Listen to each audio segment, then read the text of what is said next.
नमस्कार दोस्तों, study with introvert में आपका स्वागत है। मैं इंट्रोवर्ट एक बार फिर आपके सामने एक नए टॉपिक के साथ उपस्थित हुआ हूँ। वीडियो में अंत तक बने रहें, बहुत कुछ आपको सीखने को मिलेगा। इसका मतलब है शांत अध्ययन और बड़ी सफलता, मतलब साइलेंट माइंड्स पावरफुल रिजल्ट्स। आप जो है शांत मन से पढ़ें और अच्छा रिजल्ट पाएँ। ठीक है, तो वीडियो को अंत तक देखें और हमारे साथ बने रहें। वीडियो अगर अच्छा लगे तो वीडियो को लाइक करें, चैनल को सब्सक्राइब करें और अपने दोस्तों के साथ शेयर करें। आज का टॉपिक है पादप जगत यानी प्लांट किंगडम। देखिए, अभी तक हम ह्यूमन एनिमल्स के बारे में बता रहे थे, अब हम प्लांट की तरफ बढ़ते हैं। ठीक है, तो प्लांट में जो भी होता है, मतलब कितने तरीके के होते हैं, क्या क्या उनमें रोग होता है, कैसे क्या उसमें पाया जाता है, ठीक है, क्या उनके लिए फ़ायदेमंद होता है, क्या नुकसानदेह होता है, इन सब के बारे में हम समझेंगे आपको डिटेल में। ठीक है, तो वीडियो में अंत तक बने रहें। ठीक है, तो प्लांट किंगडम यानी पादप जगत। पादप जगत सब जीवों के 5 प्रमुख जगतों में से एक है, जिसमें सभी प्रकार के पौधे आते हैं। ये हरे पौधों, झाड़ियों, वृक्षों, लताओं, काई, शैवाल आदि का एक विशाल समूह है, जो प्रकाश संश्लेषण यानी फोटोसिंथेसिस द्वारा अपना भोजन स्वयं बनाते हैं। ठीक है, तो इसमें क्या क्या आता है? वृक्ष, पौधे, हरे पौधे, झाड़ियाँ, लताएं, काई, शैवाल आदि। ठीक है, ये पूरा एक ग्रुप है, उस ग्रुप को कहते हैं हम प्लांट किंगडम।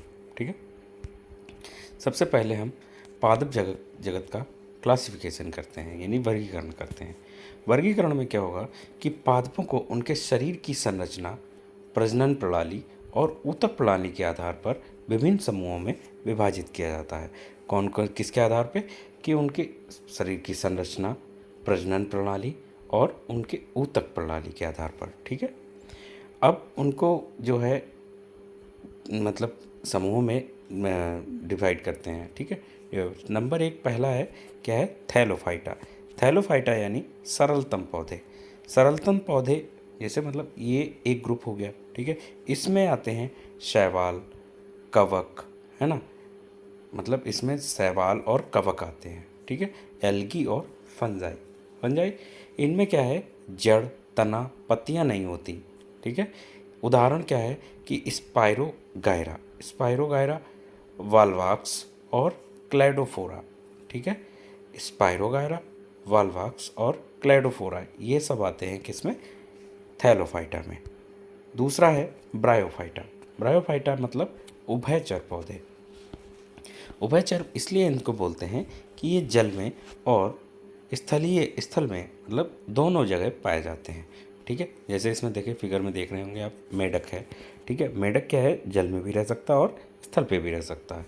ठीक है, तो इन पौधों को उभयचर कहा जाता है क्योंकि ये जल में और स्थलीय दोनों वातावरण में पाए जाते हैं। इनमें संवहनी ऊतक यानी वस्कुलर टिश्यू नहीं होता है। उदाहरण क्या है इनका?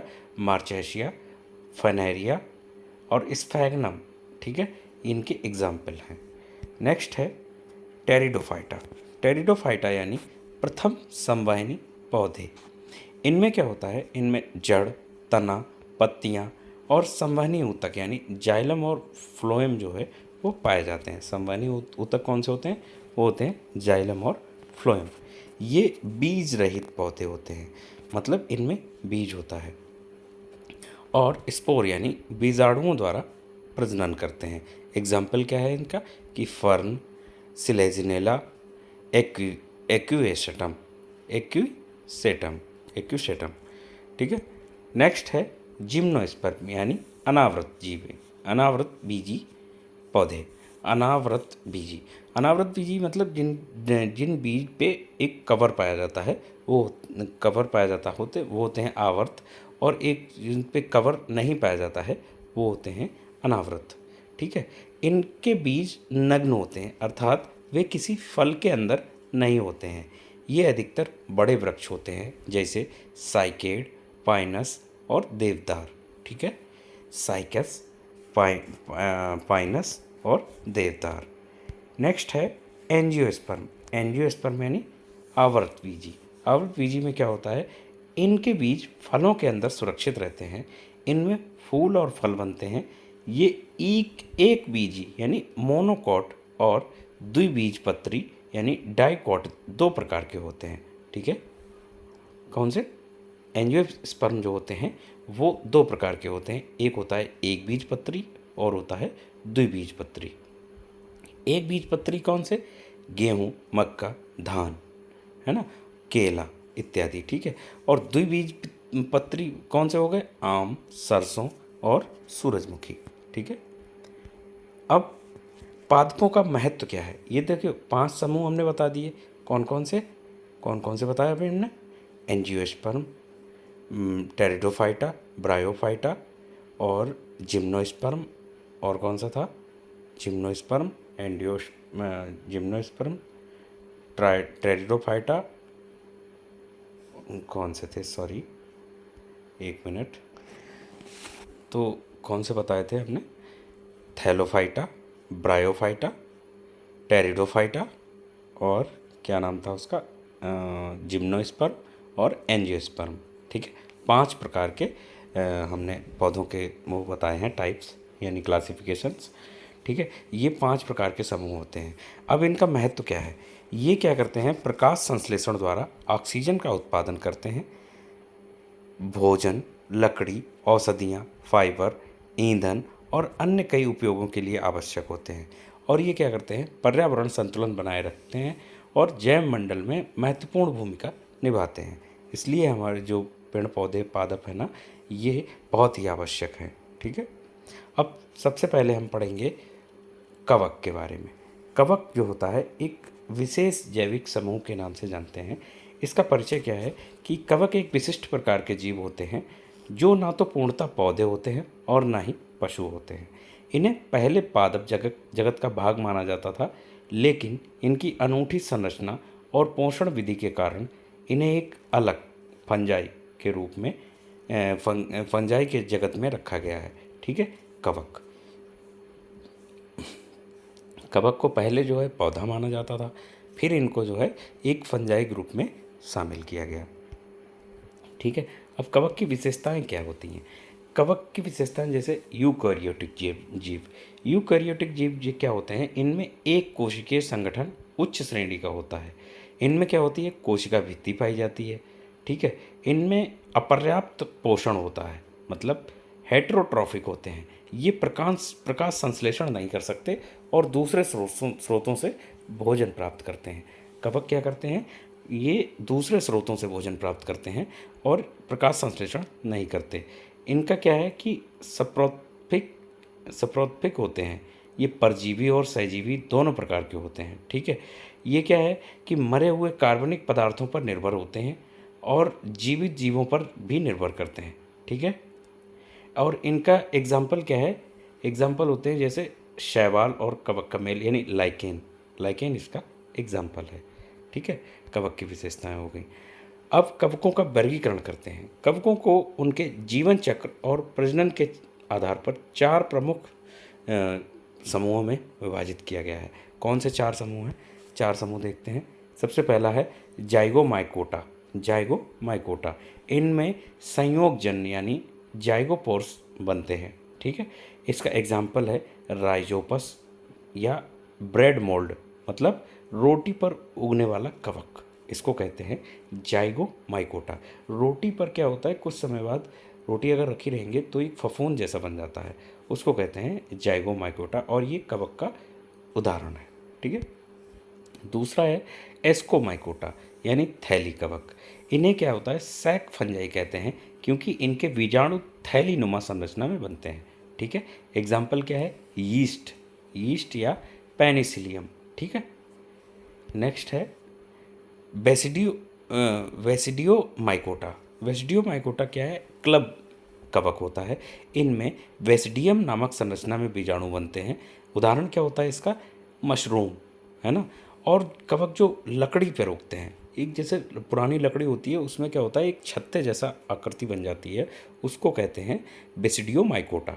ठीक है, उसको कहते हैं क्लब कवक। ठीक है, नेक्स्ट है ड्यूटरोमाइकोटा यानी अपूर्ण कवक। इनमें क्या होता है, यौन जनन ज्ञात नहीं होता, ठीक है, इसलिए इन्हें अपूर्ण कवक कहते हैं। मतलब सेक्सुअल रिप्रोडक्शन इनमें पता नहीं चलता है, इसलिए इनको अपूर्ण कवक कहते हैं। एग्जाम्पल क्या है इसका, एल्प एल्पलर्जिस एपलर्जिस, ठीक है। नेक्स्ट, कवकों का महत्व क्या है कि कवक जो है लाभकारी भी होते हैं और हानिकारक भी होते हैं।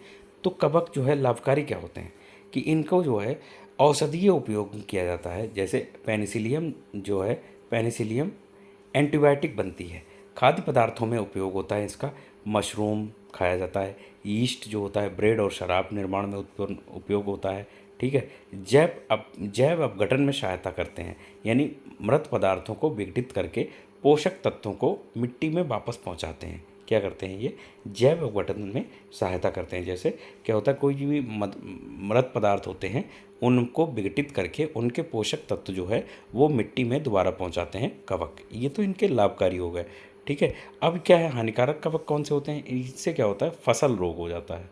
फसल रोग कौन सा, रस्ट कवक गेहूं और अन्य फसलों को संक्रमित करते हैं, ठीक है। मानव रोग संक्रमण में क्या होता है कि कैंडिडा जो संक्रमण होता है, कैंडिडा से फेफड़ों की समस्याएं होती हैं और भोजन खराब कर देता है, ठीक है। भोजन कैसे, जैसे ब्रेड के ऊपर कवक हो गया, ठीक है, सब्जियों पे आ जाता है, फलों पे आ जाता है, तो ये नुकसानदायक होता है लाभ मतलब सेहत के लिए, ठीक है। अब इसका निष्कर्ष क्या है कि कवक जो है हमारे पर्यावरण और दैनिक जीवन का महत्वपूर्ण हिस्सा है। कुछ कवक लाभकारी होते हैं और औषधियों व खाद्य पदार्थों में सहायक होते हैं, जबकि कुछ कवक पौधों, मनुष्यों और खाद्य पदार्थों को नुकसान पहुंचाते हैं। इनका अध्ययन जो है कृषि, जैव प्रौद्योगिकी और औषधि विज्ञान में अत्यधिक महत्वपूर्ण है, ठीक है। नेक्स्ट है शैवाल। शैवाल यानी सरलतम पादप समूह, ठीक है। तो इसका परिचय क्या है कि शैवाल जो है वे सरल पौधे हैं जो जल में या आर्द्र स्थानों में पाए जाते हैं, मतलब जहाँ पे नमी होती है उन स्थानों पर पाए जाते हैं। और ये क्या करते हैं, फोटोसिंथेसिस द्वारा अपना भोजन बनाते हैं। ये मुख्य रूप से जलीय यानी एक्वेटिक होते हैं और मीठे जल यानी फ्रेश वाटर तथा खारे जल दोनों में पाए जाते हैं, ठीक है। कुछ शैवाल मरुस्थलीय होते हैं, ठीक है, कुछ शैवाल जो होते हैं मरुस्थलीय वातावरण में भी पाए जाते हैं। अब शैवाल की प्रमुख विशेषताएं क्या हैं कि विशेषताएं हैं क्या कि सरल थैलस शरीर होता है इनका, इनमें जड़, तना और पत्तियों का विभेदन नहीं होता है, ठीक है। दूसरा क्या है कि इनमें ये प्रकाश संश्लेषी होते हैं, मतलब ये अपना खाना स्वयं बनाते हैं, ठीक है। एक कोशिकीय से बहुकोशिकीय तक ये पाए जाते हैं, ठीक है। जल में प्रमुख ऑक्सीजन उत्पादक, जल में जब ये पौधे होते हैं तो ये ऑक्सीजन का उत्पादक जो है वो कवक जो वो शैवाल जो है वो ऑक्सीजन का उत्पादन करता है, ठीक है। प्रजनन करते हैं ये शैवाल जो है, लैंगिक और अलैंगिक दोनों प्रकार से प्रजनन कर सकते हैं, ठीक है। नेक्स्ट है शैवाल का वर्गीकरण। शैवाल को उनके रंग तथा पिगमेंटेशन के आधार पर मुख्य रूप से 3 प्रमुख समूहों में बांटा जाता है। अब शैवाल को भी जो है समूहों में बांटा गया है। कौन से, नंबर 1 है हरी शैवाल यानी क्लोरोफिसिस यानी ग्रीन एल्गी। ग्रीन एल्गी क्या होता है, इनमें मुख्य रूप से क्लोरोफिल ए या और बी पाया जाता है, इसलिए इनका रंग हरा हो जाता है।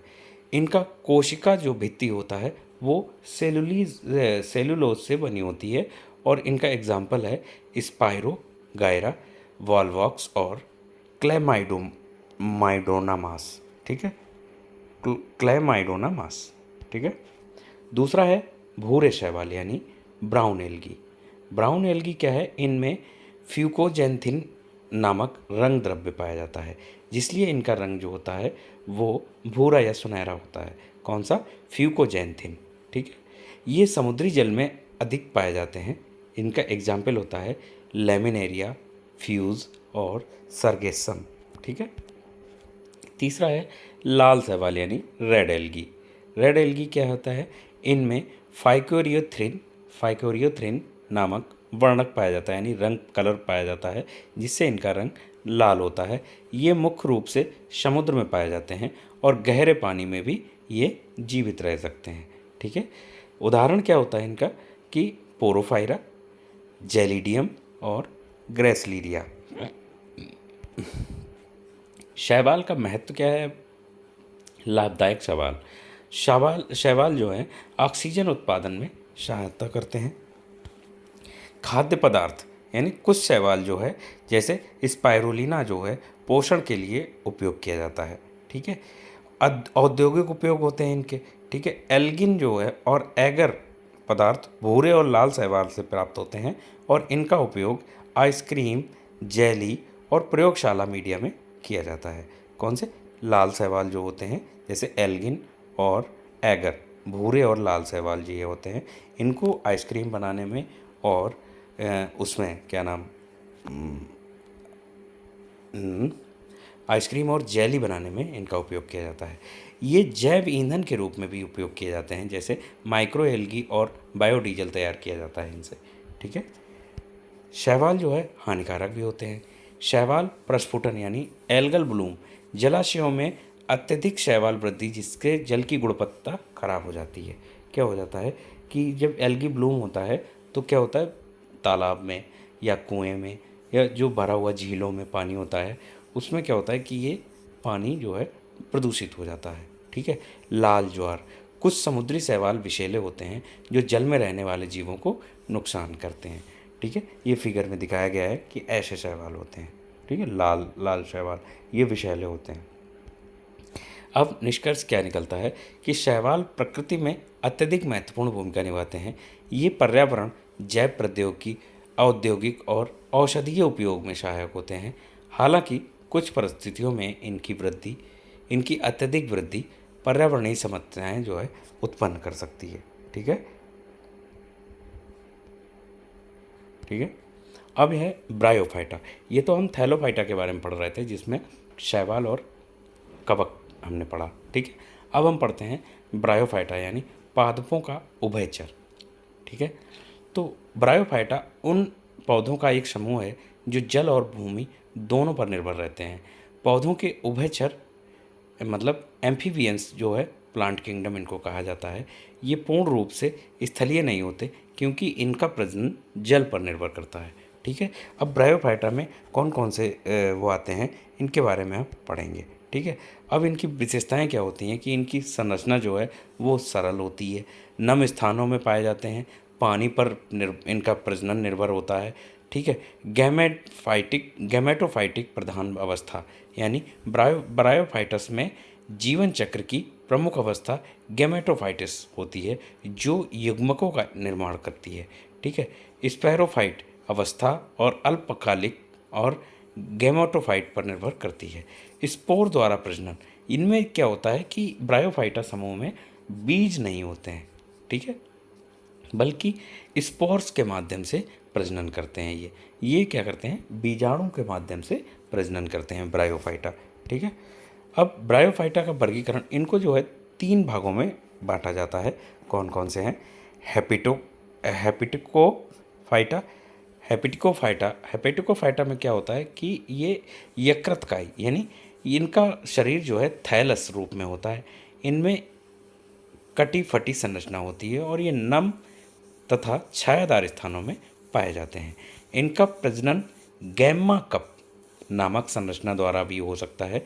उदाहरण इनका होता है मर्चेशिया, राइकोडिया और पोरेला। ठीक है, नेक्स्ट है एंथेसरोफाइटा। एंथेसरोफाइटा कौन से हैं कि इनको स्पोरफाइट लंबा और सींग के आकार का होता है। इनमें कोशिका में एकल और क्लोरोप्लास्ट पाई जाती है, एकल बड़ी क्लोरोप्लास्ट पाई जाती है। ठीक है, इसके एग्जाम्पल हैं नाटोथाइलस और एंथेसोरोसस। ठीक है, नेक्स्ट है ब्रायोफाइटा यानी वास्तविक इकाई। ये ब्रायोफाइटा जो होती है उसकी वास्तविक इकाई है। इनमें तने और पत्तियां जैसी संरचनाएं पाई जाती हैं। ये गद्देदार हरित चादर बनाते हैं। देखिए ये फिगर में दिखाया गया है, ये ब्रायोफाइटा का एक उदाहरण है। ठीक है, तो ये मिट्टी के कटाव को रोकते हैं और इनका जीवन चक्र 2 चरणों में होता है जैसे प्रोटीनिमा और गेमेटोफाइटिक। ठीक है, इनका एग्जाम्पल है फेनेरिया, पोलिट्रिचम और स्फैग्नम। ठीक है, अब ब्रायोफाइट्स का महत्व क्या है? इन ये जैसे मतलब लाभदायी होते हैं। लाभदायी कैसे होते हैं कि ये मिट्टी का कटाव को रोकते हैं, पानी का अवशोषण करते हैं, ठीक है। ये क्या करते हैं, पर्यावरणीय संकेतक होते हैं। ये पर्यावरण की नमी और प्रदूषक का संकेत करते हैं, ठीक है। ईंधन और खाद्य पदार्थों में इनका उपयोग किया जाता है।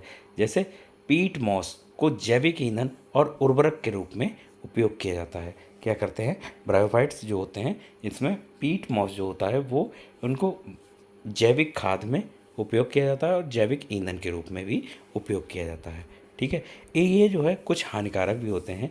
इनमें क्या है कि अत्यधिक नमी उत्पन्न कर सकते हैं जिससे दीवारों और इमारतों को नुकसान पहुंचता है, ठीक है। कुछ ब्रायोफाइट्स अन्य पौधों की वृद्धि को भी रोक लेते हैं, मतलब पानी जो है सोख लेते हैं और उनकी दूसरे पौधे जो इनके पड़ोस में लगे होते हैं वो क्या होते हैं, उनकी वृद्धि रुक जाती है, ठीक है। अब इनका महत्व क्या है, निष्कर्ष क्या है कि ब्रायोफाइट्स सरल और विकसित पादपों के बीच की कड़ी हैं। ये जल और भूमि के बीच संक्रमणकालीन पौधे होते हैं और पारिस्थितिकी तंत्र में महत्वपूर्ण भूमिका निभाते हैं। हालांकि ये पूर्ण रूप से स्थलीय जीवन के रूप में के लिए उपयुक्त नहीं है क्योंकि इनका प्रजनन जल पर निर्भर करता है, ठीक है। अब हम नेक्स्ट पढ़ देंगे कि टेरिडोफाइटा। टेरिडोफाइटा क्या होते हैं, प्रथम संवहनी पौधे। टेरिडोफाइटा वे पौधे हैं जिसमें संवहनी ऊतक पाए जाते हैं, मतलब जाइलम और फ्लोएम, ठीक है। सबसे पहले विकसित हुए ये पहले पूर्ण रूप से स्थलीय पौधे माने जाते थे क्योंकि इनमें जल परिवहन की प्रणाली विकसित हो चुकी है। हालांकि इनका प्रजनन जल पर निर्भर करता है, इसलिए इन्हें पूरी तरह से उन्नत स्थलीय पौधा नहीं कहा जा सकता है। इनका प्रजनन जो होता है वो जल पर निर्भर करता है, ठीक है। अब इसकी विशेषताएं क्या है कि इनमें जो है संवहनी ऊतक जो है पाए जाते हैं और ये स्पोर्स द्वारा प्रजनन करते हैं, ठीक है।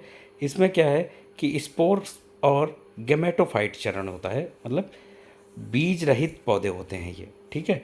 और आर्द्र स्थानों पर, छायादार स्थानों में ये वृद्धि करते हैं, मतलब जहाँ पे छाया होती है और जहाँ पे आर्द्र मतलब नम वाला जो क्षेत्र होता है वहाँ पे ये वृद्धि करते हैं, ठीक है।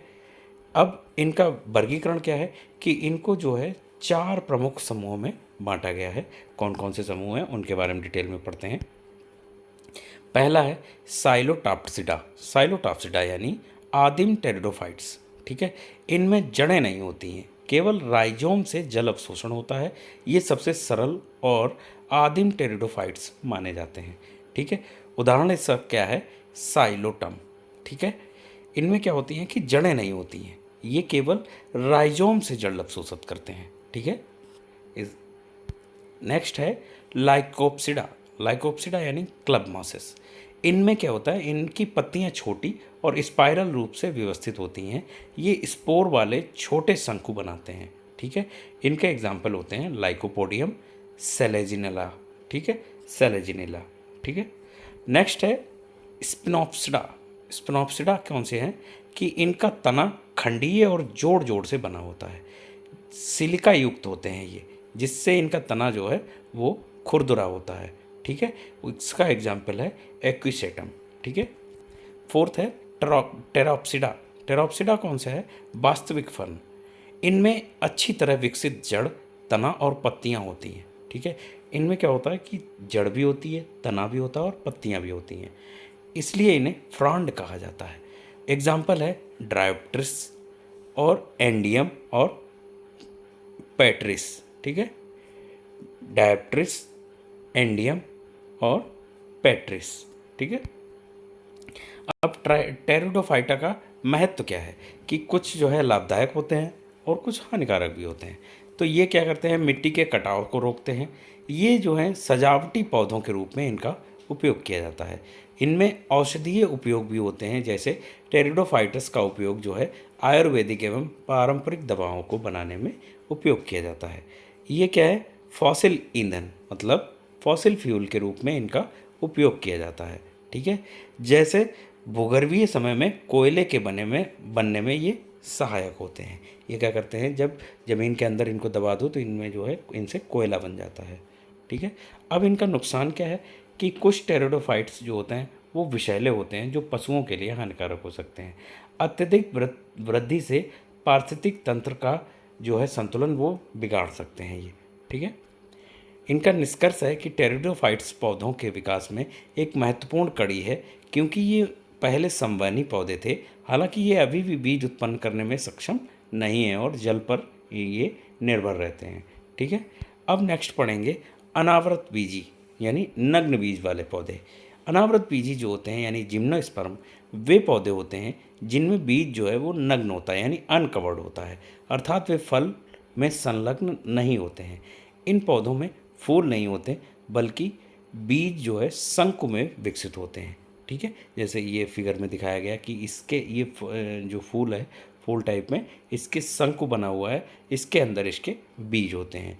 ये प्रमुख रूप से बड़े वृक्ष और झाड़ियाँ होते हैं। अधिकतर जो है वो शीतोष्ण यानी टेम्परेट और पहाड़ी क्षेत्रों में पाए जाते हैं। ठीक है, अब इनकी जो प्रमुख विशेषताएं क्या होती हैं कि इनके बीज जो हैं वो नग्न होते हैं और फूलों की अनुपस्थिति होती है। ठीक है, ये सदैव हरे भरे रहते हैं और इनमें क्या है संवहनी ऊतक पाए जाते हैं। ठीक है, संवहनी ऊतक पाए जाते हैं और इनमें क्या होता है, इनका जो है वो प्रजनन जो है निषेचन वो परागण के द्वारा होता है और ये जल पर निर्भर नहीं होते हैं। ठीक है, अब अनावृत बीजियों का जो है वर्गीकरण, इनको जो है 4 भागों में विभाजित किया गया है। 4 भागों में विभाजित किया है। 4 भाग कौन से हैं? 4 भाग के इनके बारे में बताते हैं कि 4 भाग हैं। सबसे पहला कि साइकेडोफाइटा यानी साइकस समूह। ये क्या है? प्रिमिटिव अनावृत बीजी होते हैं। ठीक है, आदिम जिनको बोलते हैं, आदिम बीजी होते हैं। इनमें बड़े पत्ते होते हैं तथा तना जो है अनब्रांच्ड होता है। नर और मादा शंकु अलग अलग पौधे पर होते हैं। इनका एग्जाम्पल है साइकस और जैमिया। ठीक है, दूसरा है जिंकोफाइटा यानी जीवित जीवाश्म। इस वर्ग का केवल एक ही जीवित उदाहरण गिंको बिलोबा बचा है, जिसे जीवित जीवाश्म कहते हैं। इसके पत्ते पंखे के समान होते हैं। ठीक है, तीसरा है नेतोफाइटा यानी उन्नत अनावृत बीजी।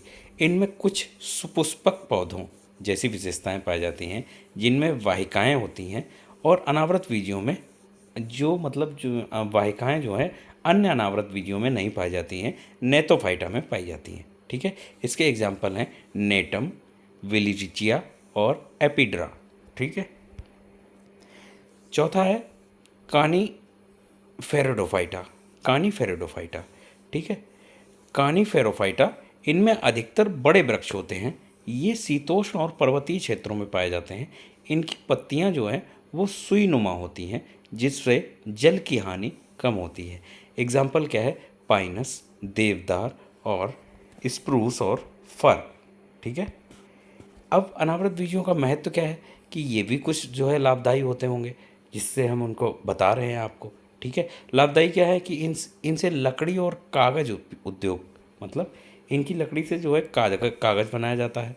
ठीक है, दूसरा है औषधीय उपयोग मतलब पौधों से दवा एपिड्रीन बनाई जाती है। ठीक है, जो अस्थमा के इलाज में सहायक होती है। अस्थमा के इलाज में अनावृत बीजियों में इनका जो है बनाया जाता है एपीड्रा जो पौधा होता है उससे अस्थमा का इलाज होता है। ठीक है, रॉल और गोंद उत्पादन मतलब पाइन से टर्पेटाइन तेल और रेजिन प्राप्त होते हैं। ठीक है, चौथा है पर्यावरण में योगदान। ये बड़े वृक्ष होते हैं और अधिक मात्रा में ऑक्सीजन उत्सर्जित करते हैं, जिससे पर्यावरण स्वच्छ रहता है।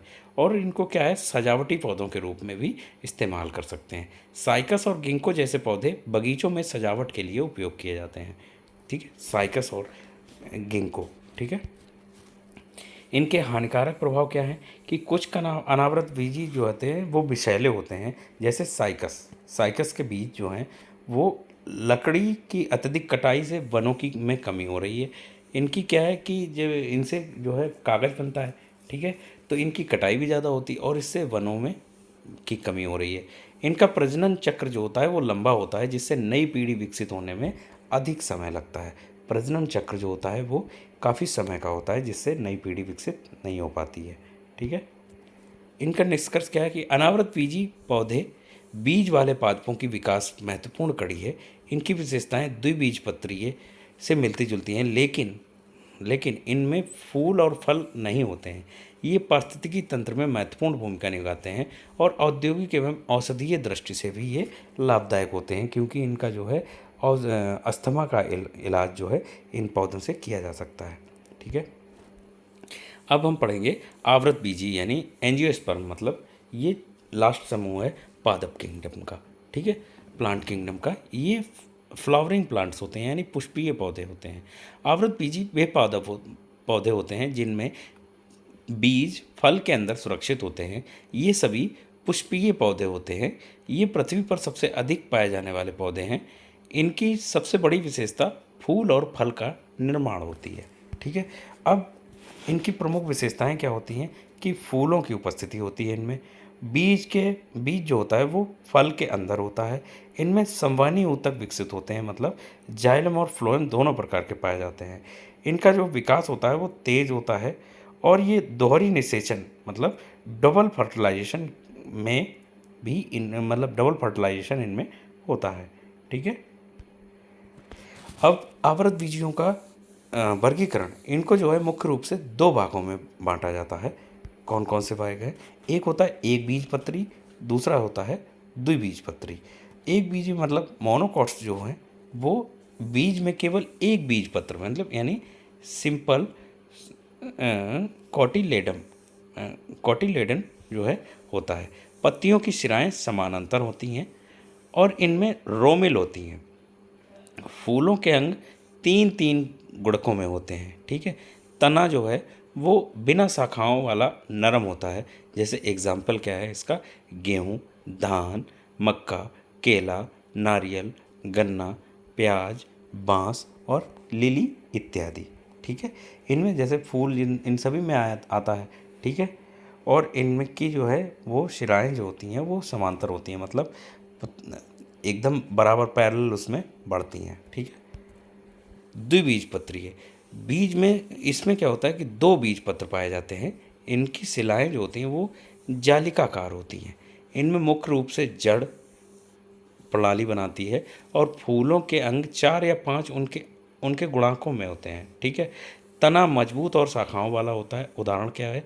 जैसे आम का पेड़, सरसों का पेड़, सूरजमुखी का, मूंगफली, सेब, गुलाब, कपास, चना इत्यादि।